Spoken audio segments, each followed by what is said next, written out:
Hello, welcome back to another podcast with Transfer Portal CFB presented by NoContextCFB. I think the thought here was, yeah, record right after a national championship. This is gonna be sick. This is gonna be so much fun.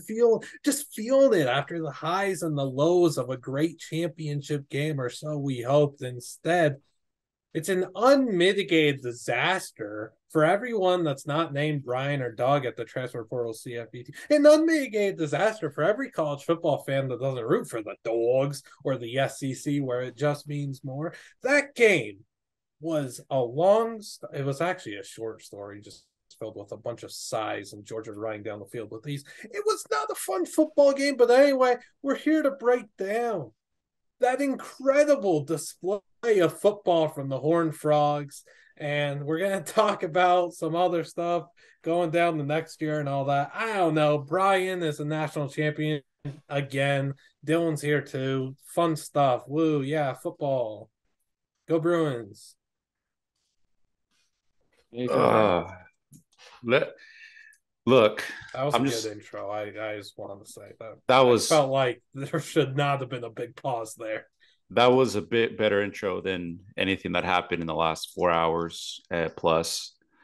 Yeah, I mean, uh, what a game! From my standpoint, that was the greatest display of football I've ever seen in my life. I mean, it's just a good old fashioned butt whooping that happened on that field in Los Angeles in SoFi Stadium. I mean, that was just. Yep. I talked about it in our on our on our quote unquote Homer cast with me and Doug, the Georgia cast that we did a couple of days ago. I had a appropriate fear of TCU just because of their story, what they did to Michigan. I kind of didn't want to get too far ahead of myself and immediately, crown the Georgia Bulldogs as national champions. I know better than that. And I don't think I even could have expected this type of performance from Georgia. I just want to clap Stetson Bennett, man. What a performance by Stetson Bennett. You cannot get any better than that. I mean, he is forever etched in the history of college football as the greatest Georgia Bulldog quarterback of all time. And you can think about all the great quarterbacks that have come through Georgia. Matthew Stafford, David Green. I mean, even Jake Fromm had his days. I mean, Justin Fields, there was a time where Jacob Eason, Justin Fields, Stetson Bennett, and Jake Fromm were either committed to Georgia or on their Georgia roster at the exact same time. And it's Stetson freaking Bennett the fourth rides off into the sunset, 6 touchdowns, 4 touchdown passes, 304 yards. Unbelievable. I'm just at a loss for. I mean, that it's just 65-7. There's nothing to break down. It was just incredible performance. I had a great time. It was a lot of fun for me with very, very, very biased eyes. Man, I just back-to-back national champions. College football is owned by the University of Georgia as this moment. It just, Well, it's just that's co-owned. just it. Co-owned. South Dakota State. Okay. I mean, let's have South Dakota State and Georgia play in a neutral field Okay, tomorrow. well, See we're and not what going to do happens. that. I mean, look what South Dakota State did against Iowa. Iowa didn't score a touchdown. It'd be a rough day for the Bulldogs. Okay. I mean, Okay. Also, Brian said it best. There's nothing to break down, so let's all just end this now and leave, right? pretty much. I mean, Yeah, like okay. you said it best that like there's nothing to break down, and I'm looking at the stats, which I wasn't really keeping up with the stats too much during the game because why? But Georgia had 32 first downs to TCU's 9.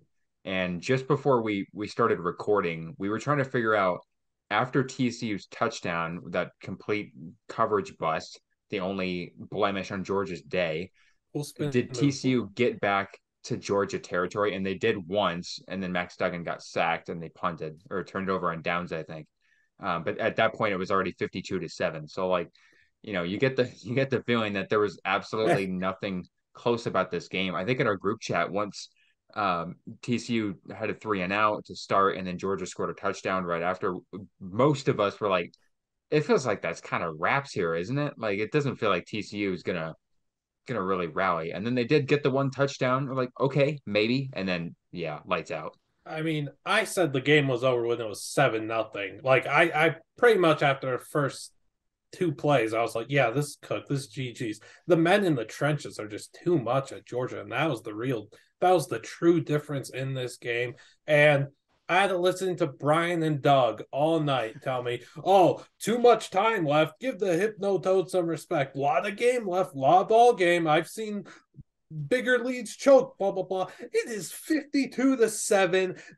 I mean, TCU fans are already on flights back. They're all at LAX already. I'm listening to Brian and Doug say, a lot of ball game left. That Hypno Toad magic, man. It really is, though, just straight up, like on a serious note. Jordan has the best offensive line in the country. I don't care what anyone else says. Those grown men in the trenches, dude. My goodness, that's the real offensive line, not that fake stuff they got up at Michigan where they're going home and they're getting spoon-fed ice cream dinner. That ain't what it is in the SEC at a big-time program. At Georgia, these are grown men who are going to work, they're clocking in, and then they're clocking out, and they're going home, and they've got real families to feed. The trenches are too much. Marcus Spears knows it. We all know it. TCU didn't stand a chance because they can't match up with the real big boy trench. It's just what it is. Yeah, that was it wasn't a pretty. manhandling. It was a bunch of pretty. bulldozers. Bunch of bulldogs. That's what it was. Yeah. Hypno dogs. Yeah. Are you kidding me? Yeah, that's tough look. Yeah, that was and also too, they had no answer. TCU, they were in all facets of the game. They had no answer. TCU's strength, their strengths just were exposed. I mean, let's talk about receiving, right? The big story was Quentin Johnson. He had one catch for 3 yards. They did a better job as anybody to stop Quentin Johnson. I know, Emari DeMercado started the game, obviously. And, he did 14 carries for 59 yards. I mean, they did what they could do. It just wasn't even a competition. I mean, just all facets of the game. It was just I had a buddy text me, and I wasn't going to go as far as to say that, but he said, it looks like it's a college team facing a high school team. Just the sheer size and athleticism and skill difference between the two teams. It was incredible. And Brock Bowers, probably the best. He's had some pretty big games as a Georgia Bulldog, but this probably arguably could be considered his best game. He was not 7 catches for 152 yards and just an incredible touchdown. That it doesn't get, I don't think a performance can get any better than that. But yeah, it's just anybody who was on the field for Georgia played well. Savannah Clark. I'm a Georgia Bulldog. I'm a lifer of Georgia Bulldog, and I don't think I've ever heard Savannah Clark's name ever in my life. And he had 5 carries for 35 yards with a 7-yard average per carry. Trenches. That is just like trenches. Who is that? All respect to Savannah Clark. He's probably, with Kenny McIntosh leaving maybe, and some of those other guys leaving, he might get some carries next year, but it's a national championship game, and you have Carson Beck, Savannah Clark, those types of people on the field in the third quarter. Come on, you just, I don't know. I have no words. Trenches. It's just, it's just trenches. It's just talent all over the field. It wasn't even close. My prediction when I talked with Adam in the TCU video, I kept saying that a lot of people are going to be talking about Georgia's defensive line against TCU's offensive line, and really I wanted to see what you were talking about with if Georgia's offensive line, if there was any chance that there would be any sort of cracks created by the TCU defensive front. And no, Stetson Bennett had all year to throw. I think there was only one time that I can remember in the first half where he got flushed out and he spun out and ran for a first down. There was just they had no issues whatsoever with TCU's defense. Like Stetson Bennett was remarkable all game long. The run game had 254 yards, which honestly felt kind of quiet for me. Like they didn't really break off huge run after huge run. It was just they just pounded the hell out of TCU's defensive front. And there were so many drives in the first half when it really started to get away from them. There were 11 play drives, 10 play drives. And then TCU kept turning the ball over quickly and they just got worn down and they had no shot in the second half. I mean, I probably here with Liam, we probably didn't watch much of the second half because it was like, what's the point? I'm looking at I was Branson making Robinson had two memes. rushing. Yeah, Branson Robinson had 2 touchdown carries, and I'm like, I didn't even notice. Who? It's just like straight up though. Georgia's front seven, like it's not Quentin Johnson. No matter what we think of him, I think he is a bit overrated. But none of that stuff matters. This ain't on him tonight. He didn't do anything wrong. He wasn't locked up or shut down. He was just a product of the talent gap here. It wasn't his fault. It's not his fault Max Duggan missed them when he was getting somewhat open. It's not his fault that the Georgia front seven was manhandling the 5 TCU sacks. offensive line. But Quentin Johnson had zero impact on this game in a He win got or doubled a a lot loss. Like, early. yeah, he was getting doubled. There is nothing wrong with what he did tonight. There was nothing he could do. He was just like every other player on TCU.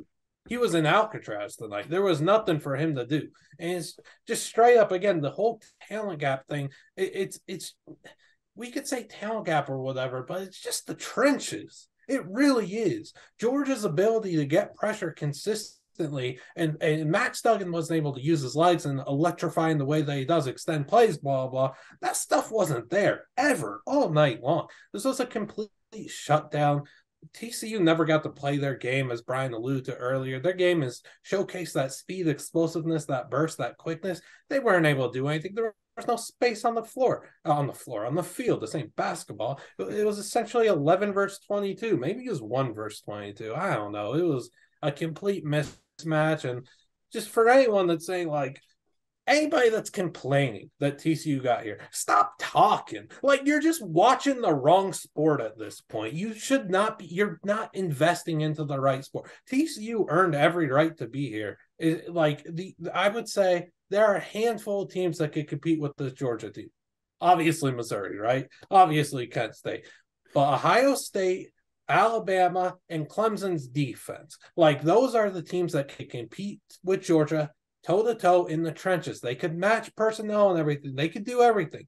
TCU can't do that. And if people want to go and say, oh, Michigan would put up a better, like Michigan wasn't competitive in all in last year's game against Georgia. What was Michigan going to do against Georgia this year? They just got smoked. Their trenches just got smoked by TCU a week and a half ago. How quick to forget in a world where recency bias is all the rage.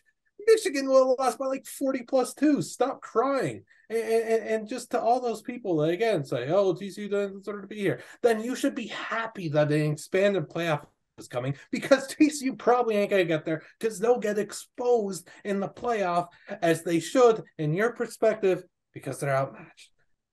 Yeah, I think the worst thing that could have happened, the worst thing that could have happened to TCU was the way Ohio State's offense played against Georgia's defense. The way that secondary got torched all game long by CJ Stroud and his ability to run.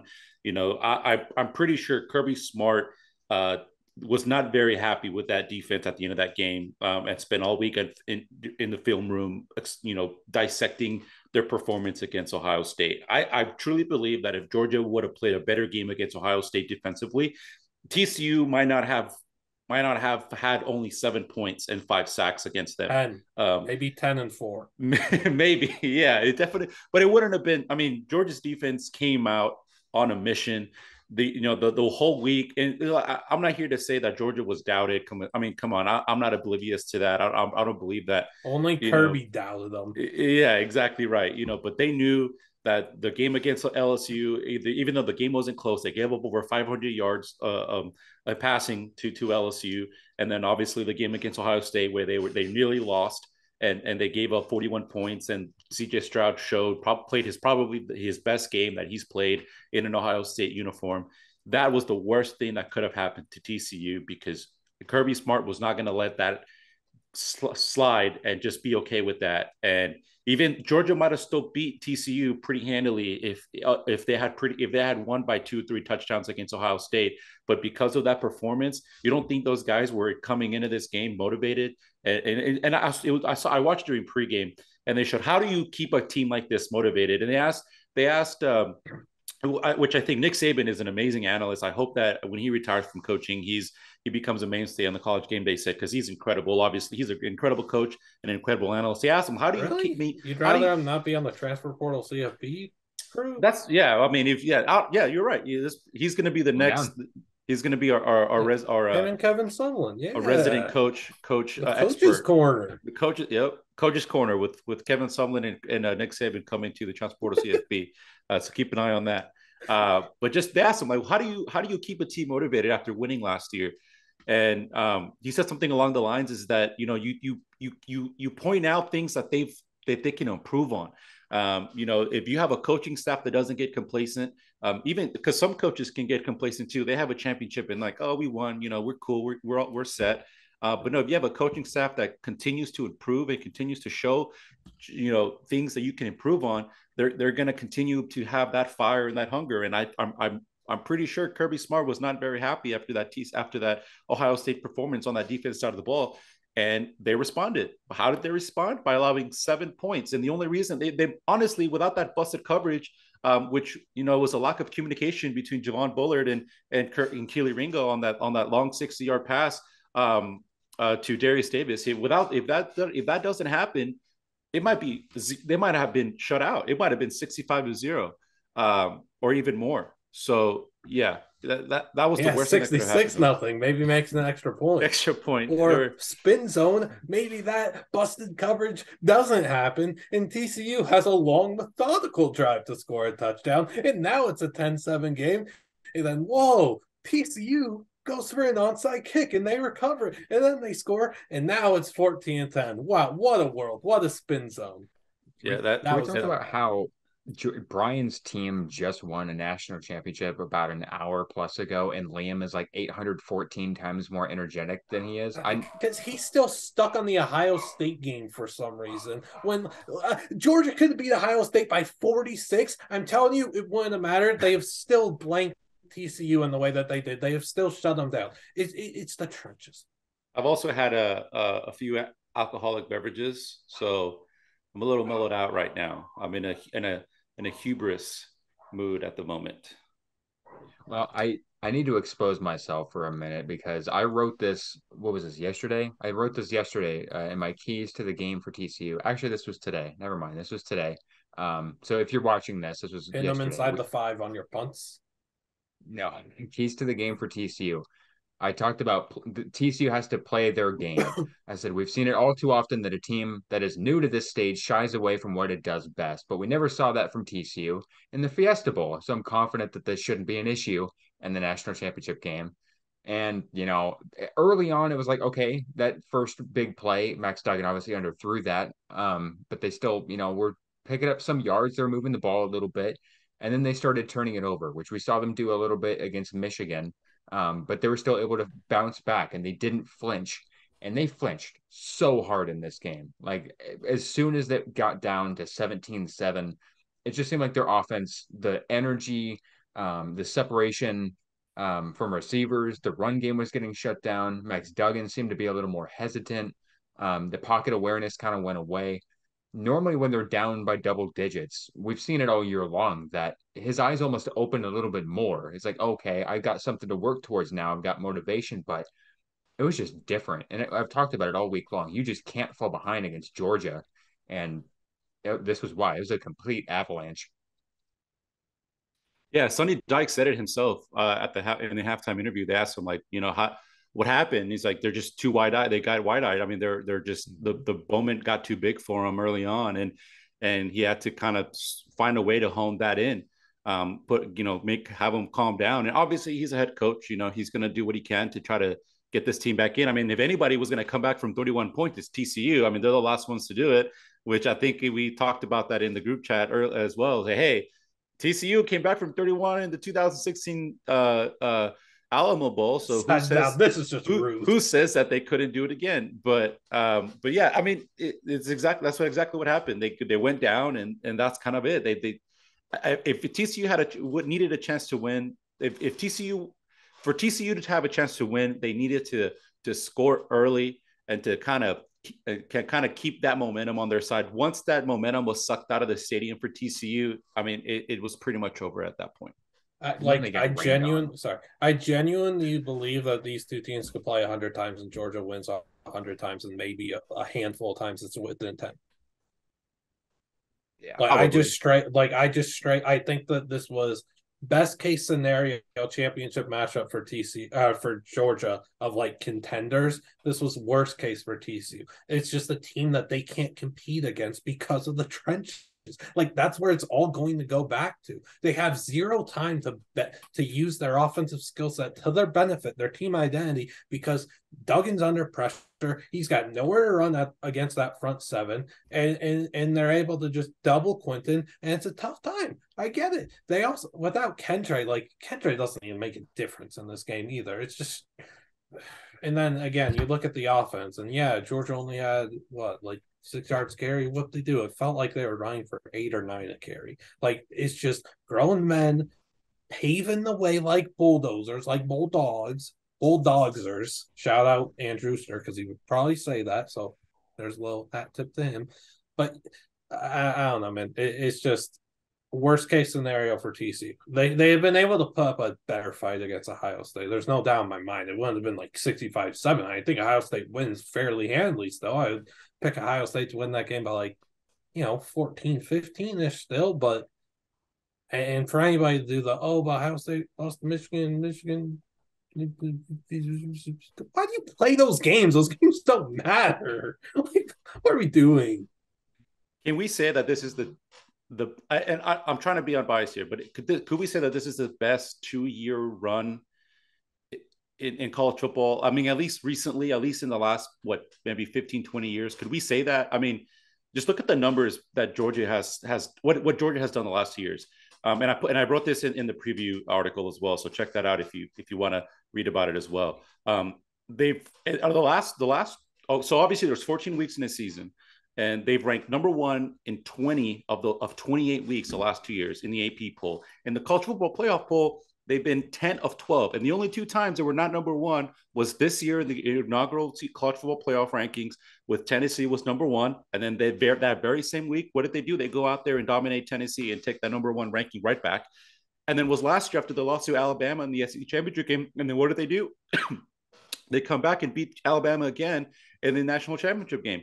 So you can argue that it very well be that there's not even an argument. They beat every team that they faced the last 2 seasons. Could you honestly say that this was the best 2-year run in recent college football history? I mean, I can't think of anything better. Maybe USC in the early 2000s, but more recently, since the Nick Saban dynasty happened, or maybe since the late 2010s or before, I can't think of anything better than this.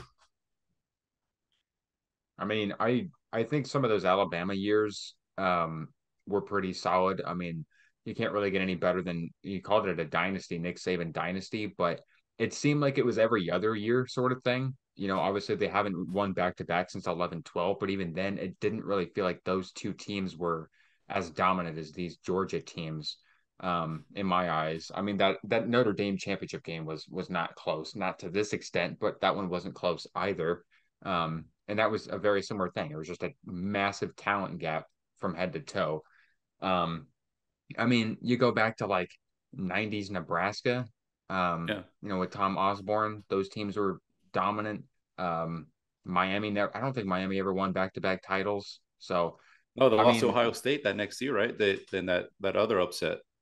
That's right. Yeah. So Georgia, to me, I wouldn't use the dynasty word yet because it is back-to-back titles and they have earned that, and just use it. Look at their schedule next year. But that's what I'm saying. I think it's one in the making because the talent that they're going to keep building, at some point they're probably going to use the transfer portal. And then next year, it's the most cupcake schedule I've ever seen for a defending champion. unless, all those teams surprise us. But like what, most of them, if not all of them, have like 5 losses except for Tennessee. Yeah, I mean, you the can't blame Tennessee game's Georgia. gonna be tough. I will say you can't. Everybody, I've saw on Twitter that they're blaming Georgia that they don't schedule anybody. It's not their fault. First of all, they had to schedule We'll find a Oklahoma, way. but they had to cancel because of because they're going to the SEC. So they had to cancel Oklahoma, and it was too late to schedule anybody else good. So they had to go with Ball State. So you can't really blame Georgia for that. I will go to their defense. But I mean, look at who they've scheduled the last few years: Clemson, Oregon, Notre Dame twice. They scheduled Virginia in 2020 before COVID knocked that game out of the way as well. So, I mean, it's not like they're, some of these other teams where they're scheduling easy out of conference games and then they're kind of just beating up on those and then just focusing all onto their conference games. They're scheduling legitimate opponents. And they're playing Clemson again. They scheduled Texas in the late 2020s, but obviously that's going to go out of the way as well because Texas is going to be in the SEC. But I mean, you got to give them credit for that as well, is that they're not running away from competition either. Yeah, I mean, their schedule isn't like anything to get mad about. I would get angrier 100,000 more times first that what Michigan did in 2022, and their gauntlet of a cupcake schedule, like that's far worse. Actually ducking a team as opposed to the cancellation due to SEC stuff. There's a massive difference there. And then I don't know, man, like the schedule stinks. It stinks for like every SEC team. What are we gonna do? Well, the talent's gonna win out anyway. Yeah, the schedule just stinks though, and it's fun to make fun of. Like you're playing Ball State without Carson Steele. Congrats. looking at Georgia's 2023 schedule. So they have UT Martin, Ball State, South Carolina, UAB, at Auburn, Kentucky, at Vanderbilt. And then they have an off a bye week before they hit Florida. I don't see a loss there. I mean, maybe, yeah, I don't see a loss there. I mean, Kentucky, they're kind of tough sometimes. They only beat them by 10 this year, but we're not doing that. We're okay. Just not going to say Kentucky's tough sometimes. That's not anything that we're ever going to do. I don't care if Will Levis is playing quarterback or if it's Devin Leary or if it's like Wandale Robinson in the Wildcat. We're not calling Kentucky a tough opponent for the Georgia Bulldogs. We're not doing this. Fair. I mean, they're playing at Auburn. Jordan Hare is a tough place to play. Nah. If Robbie Ashford's still playing quarterback, nah, I don't think so.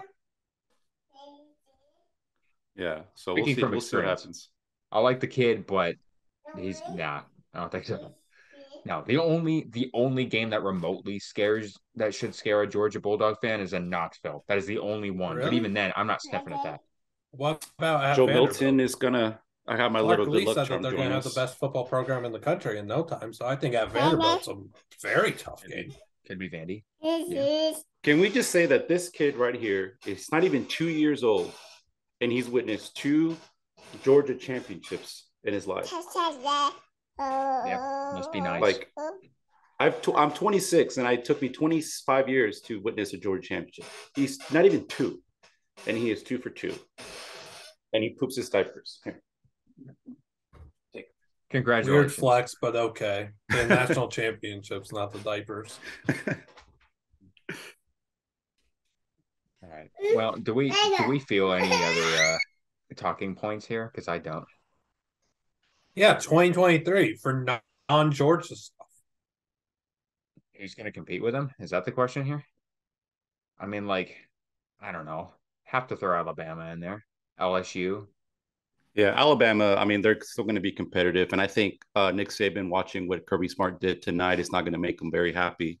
So I'm sure he's going to want to get it, regain his crown next year. So it ain't about Nick Saban watching that. It's about David Pollock saying to Nick Saban's face, the Georgia dynasty is here, Mr. Saban.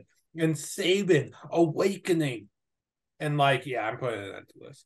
I don't know, just talking points. So just like Eisman 2023 in general, like first thoughts, maybe transfer portal thoughts, coaching thoughts, dark horses to replicate what TCU did, because we're slandering TCU a ton here. Heck of a season, improbable. Like they deserve so much love despite the slander. They're just up against a giant. How many other teams go up there and get smacked tonight? it's around 125ish. A lot of teams would have got absolutely bulldozed tonight. Ain't no fault of TCU. And then just like, yeah, TCU got made fun of so much for all these one-score games and how they had to come back to win. Stop. How many teams in this country, again, it's around 125ish, would have played those same games, had those same circumstances where they got to come back to win, and they ain't doing it all that. So I don't want to hear that garbage. I mean, I can give you a couple college football playoff dark horses, like way too early dark horses. I am a big fan of Florida State for next year. I really like what they're building. And I like that a lot of their veteran guys are coming back for next season. Jordan Travis and Jared Verse being the namely two. I think the offensive line is something to keep improving, but I thought it took a massive leap this year. The defense kind of trailed off a little bit after a hot start to the year, but it finished really strong. I think this is a very scary team in the ACC. Clemson obviously is one you have to watch by default. I don't really put a lot of it's Clemson's a tough one because they're losing a lot of people to the NFL draft. And then the other one I was going to bring up that I really like potentially would be Washington or Oregon, as well as USC. I think there's like three real college football playoff contenders next year. And with Cameron Rising coming back to Utah, you could even throw Utah's hat in the ring. So it's going to be a lot of fun to see, some of those teams that took considerable jumps this year to see if they can make the jump to the playoff next year. And I mean, guess I love the Florida State show. Like, I really hope that they dominate next year. I hope they win the ACC. It's gonna be fun to watch. I can't wait to see how they utilize Jaheim Bell and Kyle Morlock, two stud tight ends. That's gonna be really fun. Johnny Wilson, how is he going to continue his development? They have so many fun pieces, and now you're playing in overaged Jared Verse, who should have been a top 15 pick in the NFL draft. That's going to be frightening. Yeah. And honestly, like the level of trajectory that Jordan Travis has taken in just the last 2 years, like you could talk about his whole career, but just the last 2 years alone, gives me a lot of faith in him next year. And Trey Benson was a guy who was phenomenal. Really, nobody knew what they were going to get out of Trey Benson coming in after having like I think 9 carries at Oregon in his career. Came in, was behind Trayshawn Ward and Lawrence Toafili, two guys who had been there for a few years, and Trey Benson just took over. So that offense is going to be loaded. The defense is going to be really fun. I was a year early on the Florida State hype. I thought 2021 was going to be the year we'd kind of see it like this. And then next year, I think that could. Yeah, I know. I took a false start on that one, but I really like the trajectory that program's making. I like where their standing is in the ACC because I think Clemson's the only team that could give them a scare. Obviously the ACC kind of cannibalized itself a little bit this year, so you never really can know. How long till Jordan Travis is getting comped to Max Duggan? Oh geez, is Max Duggan like going to set the bar too high? Because like he's going to be the veteran quarterback who, was kind of the afterthought up until he got another chance. Like, is that and then everybody's going to be? And then Johnny's going to get the Quentin Johnston comps. And it's just, what are we doing here? All right, y'all. Well, I think this is a very lively conversation for a 65-7 game. What do y'all think? Add a lot more gas in the tank. I'm sure you did. Brian, you're muted. Yep. Yeah, sorry. It's as good a conversation as we're going to get with it for a 65-7 game for sure. Yeah, man. Well, we're gonna stop it right there because Liam is chowing down on something. So I'll kick off the outro here. But thank you everybody so much for tuning in all season long. It has been an incredibly busy season for us, our second full season at the Transfer Portal CFB. Thank you for tuning into any of our YouTube content, all the bowl previews we did. We knocked every single one of those out of the park. All the content we put out all season long. We can't thank you enough. And we're so excited to give you even more content going into 2023. Thank you.